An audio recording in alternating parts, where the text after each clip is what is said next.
Let's begin with the question of Austin. What is the most challenging experience in conducting a qualitative research? Well, it really depends. It really depends on the nature of your research, the goal of your research. Okay, but as far as my experiences are concerned, it's more about, of course, it's more expensive, and the amount of you'll be doing a lot of traveling, meeting with people, engaging with people, and that's very challenging. If you're not really um, have not much experience dealing with people, then that is something that you have to learn. Again, but going back, it really depends on the nature of your research. By Christelle, as for now, I don't have a question. By Rochelle, my first question is that is there a difference? My first question is that is there a difference on the search validity we conduct in online and on-site in the community or on-site in the community? Second, if we are going to formulate our own research questions, what are the things that we need to consider in order for us to pass the ethics committee? So when you're talking about validity, it really depends on how you're going to design your research. How the clarity of planning will be the result of that will be a more rigorous result, result in terms of validity and even reliability also. In terms of ethics, um, as much as we follow the standard of doing research, the ethics of doing research, but you always have to consider that when, for example, when you're going to the community, community has also its own protocols in dealing with people, and even not necessarily about community. Some people have its own boundaries in terms of dealing with them. So we have to be aware about that. Okay. All right. Can qualitative research miss one element? No, because when we talk about the basic element of research design, those are the most basic component. So we don't miss anything. Is conceptual framework the same as outline object? Um, it is different. It captures the framework captures the outline objectives. Conceptual framework is more of looking at the whole process, the processes of what will going to happen in research, and that captures the design of your research. Will a research be completed if the conceptual framework is not applicable to research? Or will a research be meaningful if the goals and research questions are interrelated to each other, but it is research design? So, I mean, everything has to be interconnected. Everything has to be, connected from the questions to the goals to the um, conceptual framework. Everything should be connected. Okay. In coming up with a title or for qualitative research, it always have to be related to recent issues in order for the study to be relevant. Are there specific requirements needed in making conceptual framework? So the first is, um, of course, it has to be relevant. The only reason why we are doing this, I mean, I create a requirement, a parameter for you because we are in a very different situation. Okay, we cannot get out.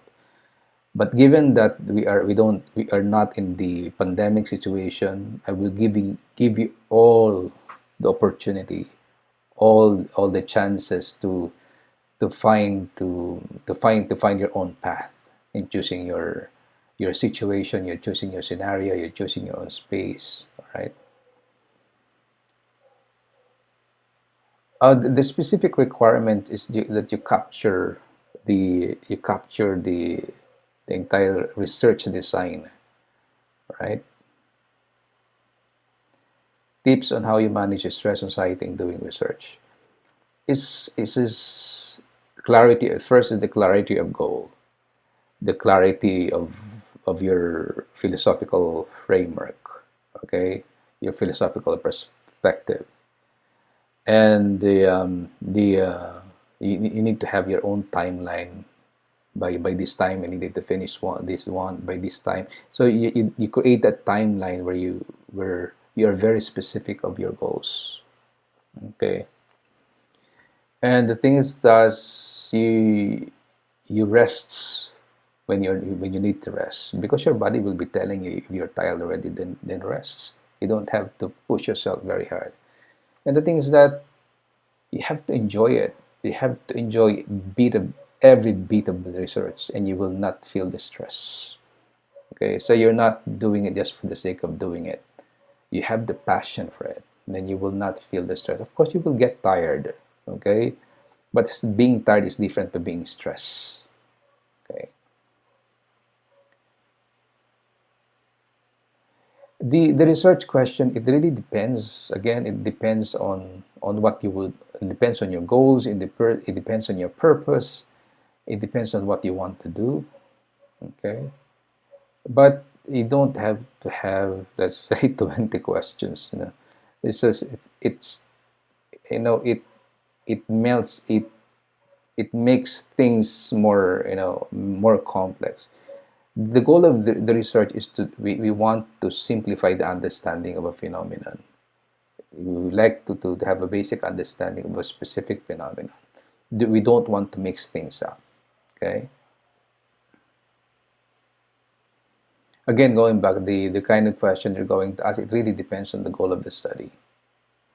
It was mentioned in lecture that the search design, even the title, can be changeable in the process. Yes,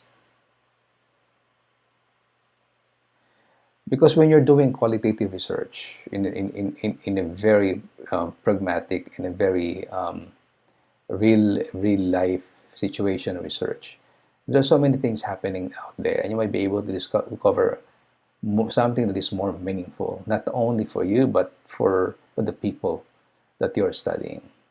Okay.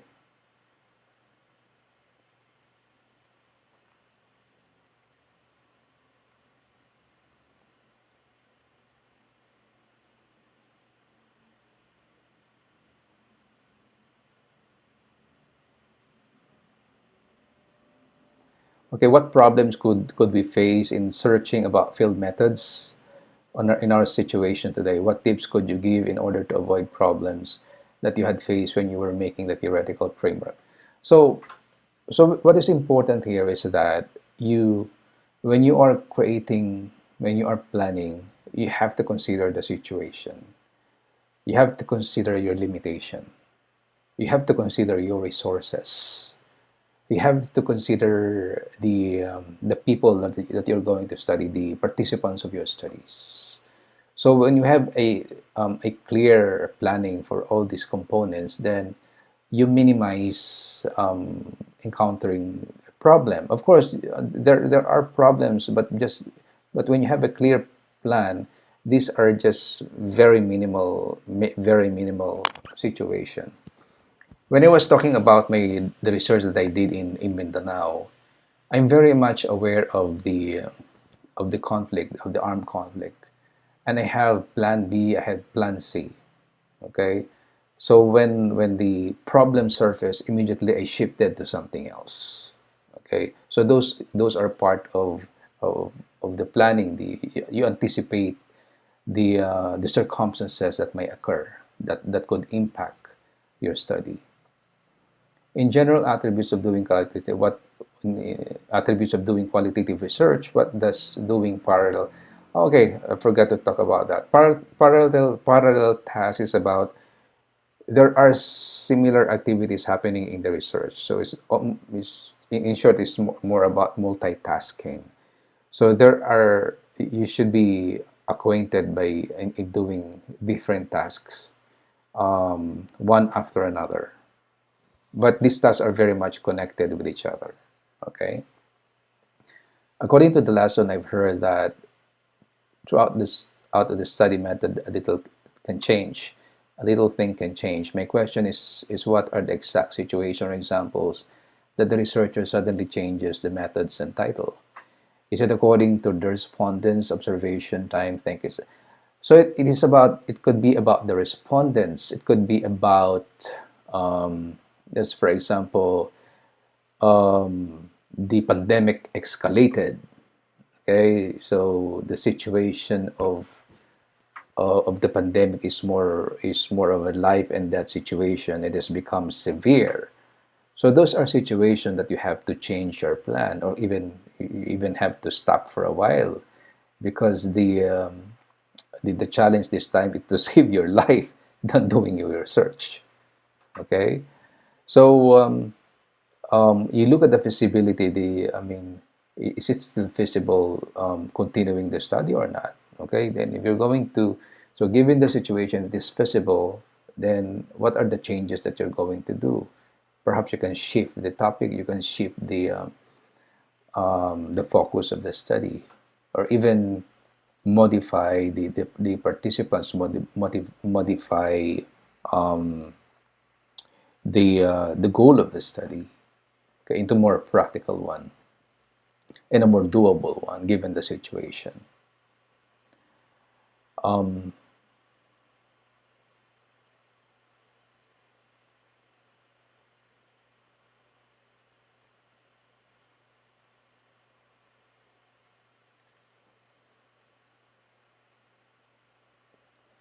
as a researcher, are we forced within ourselves to have a reality check and increase our focus in acknowledging? Yes, it's very important. I mean, it's like a reality check. This situation of pandemic gives us a different scenario. I mean, scenario not only for one person but from people to people, from person to person. There are varied challenges, varied struggles. That is why we need um, to do some reality check, or be able to do this or not. That is why you define, for example, when you're doing research, you define research within your limit. Okay, don't do a research that is too ambitious. Okay, that is too ambitious with given the situation. Okay, people are suffering. I am also suffering. Okay, as I've mentioned to you before, I am acting now as the head of the family. I'm taking care of my parents. I'm taking care of my nephews, and their parents are working abroad, and my father also has a cancer. You know, I'm taking of everything, and at the same time, when I accepted this work teaching in De La Salle University. So the preparation is taking so much of my time. It has taken so much of my time taking care of my father. Okay, and that is my reality check. Okay, and you should be aware of yours also. You should know when to stop and take rests. You should know the time when you have to relax and find way to, you know, to to collect your consciousness yourself and energize yourself. And I don't have any problem with that.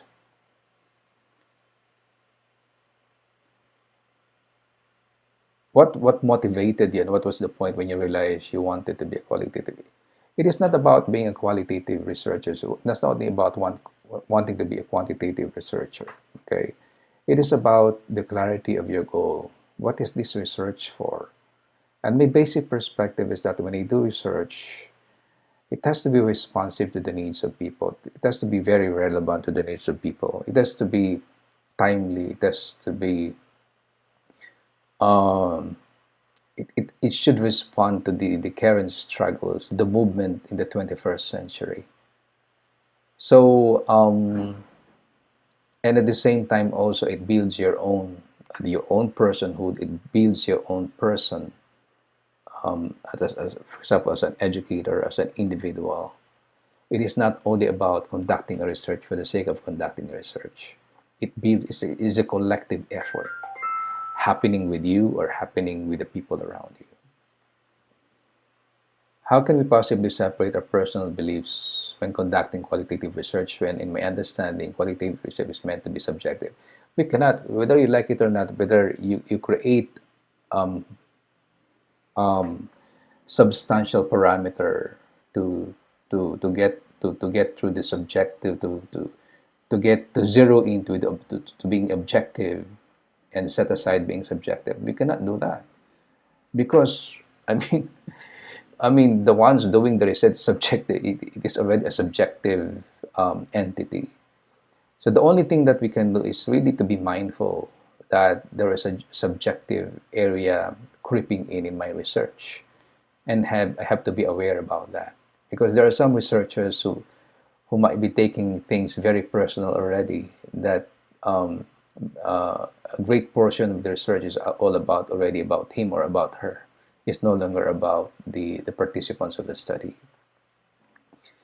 Can we use an old literature for our conceptual framework, and how do we know that the validity? Yeah, it really depends. It depends on the nature of your study, the subject of your study. It really depends. Of course, you can use it depending on what you plan to study.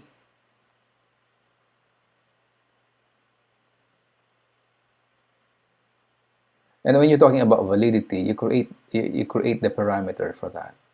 You create the scenario for you to be able to reach um, a um, a greater um, a greater aspect of validity.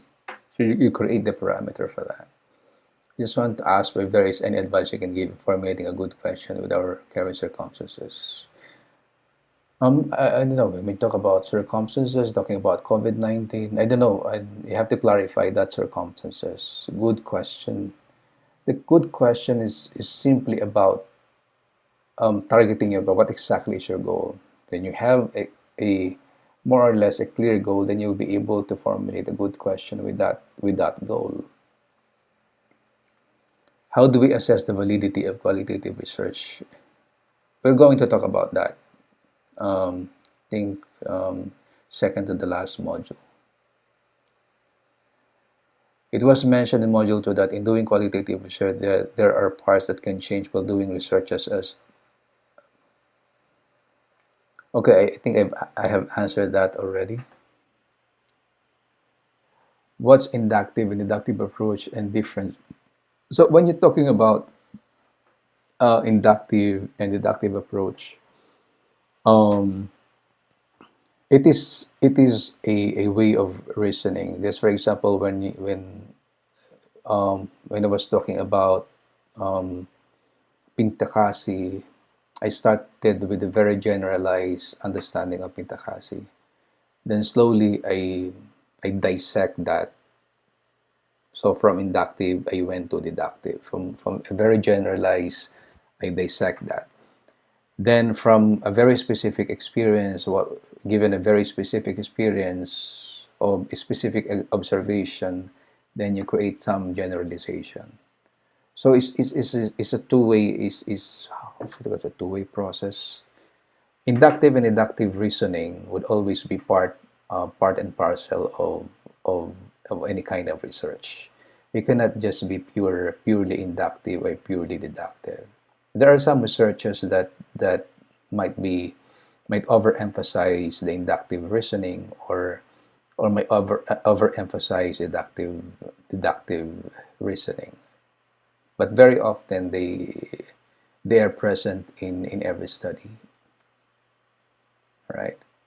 Is it possible to be biased while doing a research as having your own set of opinions in the study because it's also subjective? Yes, as I mentioned earlier, you can be subjective, but you only have to be aware about that. But you don't melt down you don't, you know, um, you don't destroy your data by becoming by unconsciously bringing in bringing in lots of your subjective opinions. My question is, what's the difference between conceptual framework used in qualitative research, and and quantitative. Again, it's more of design. There's a different design happening in quantitative research, and there's a different design in qualitative research. I will give you another discussion on this sometime later. Okay.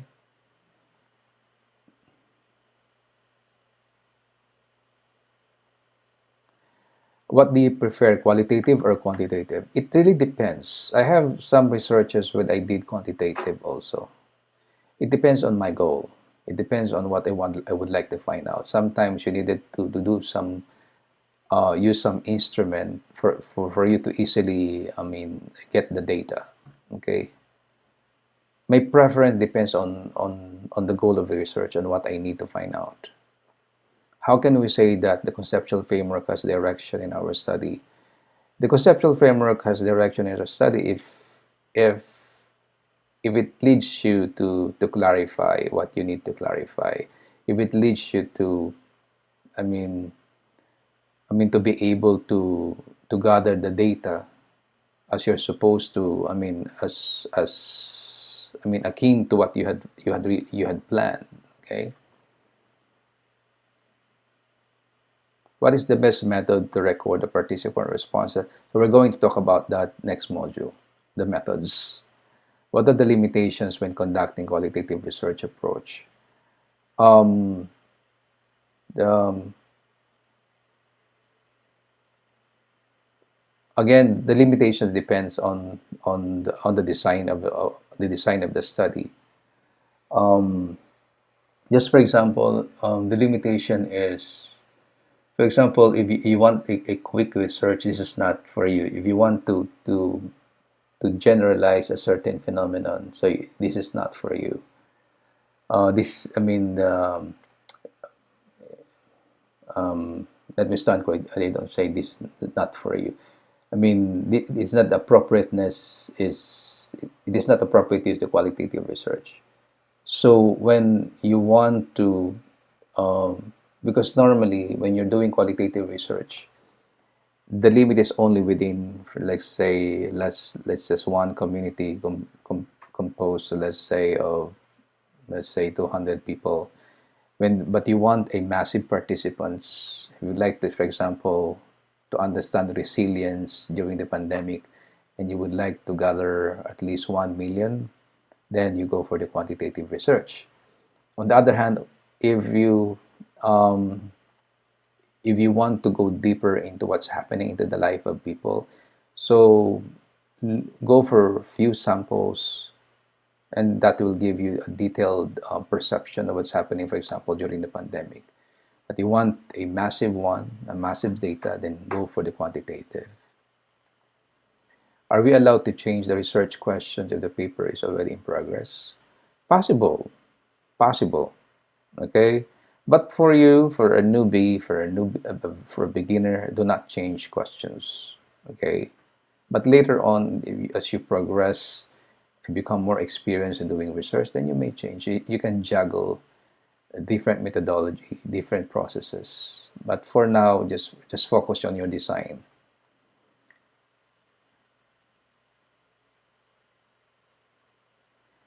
Keep on reading. Just keep on writing. Sometimes until now I'm using the Grammarly. You know the Grammarly, just to correct my grammar, to correct my spelling. Reading. Keep on reading. Pick up a book that you like. Then just familiarize with yourself with how people writes. I'm not a good writer. Also, I'm not a good writer. I just I can be a good story. I can be a good storyteller, but um, it's just a matter of consistency of practice. Just keep on practicing and keep on reading, um, and choose. For example, I was advised before to read, um, the what do you call this? There are one book that I used to. What was that? The Lord of the Rings. The Lord of the Rings. I always that was the book recommended to me if you wanted to improve in my writing. So read that. That can be a good example of good writing. Okay, in terms of writing in a very narrative way. Okay, and it depends. It depends on what kind of writer you want to be also. Number 33, if there are no available theories to support the conceptual framework of research, is creating a new theory the only option for a researcher? So, yes, if there is a perspective that that you assume that could impact, for example, certain situation, even it's possible. But as of this time, you are not into that yet. Okay, you are not into that yet.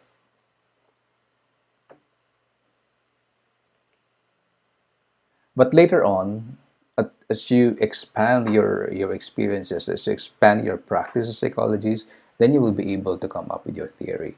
Because theory is not only a concept, it's not only a juggling with concepts, it is also grounded in the depth of your experiences as psychologists, your broad experiences dealing with people, the cases of people.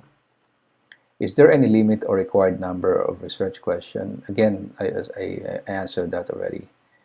When is it okay to write research in first point of view? I mean, it depends. It depends on your plan. That's why you have to plan. Okay. How to identify research questions that are not explicitly, what do you mean? I don't understand this. I don't understand this question. That's why I don't know how to answer it. How to identify research questions that are not explicitly stated. Anyway, and the last one, is it all right to record an interview between you and your respondents? Again, we're going to talk about that in module 4. Okay, but to give you a quick answer for this, mm, it depends. It depends on the protocols of, for example, the community. Some people might feel awkward. Then, if they feel awkward, don't force the issue. That you have to stop it. They just do the recording afterwards. They do the writing afterwards. After that, you won't forget about it. But it really depends on how you communicate with people. And if you have, I mean, if you're able to establish your rapport with the people, a good relationship, then most likely they will allow it. Okay, good questions. That's all for now. Thank you.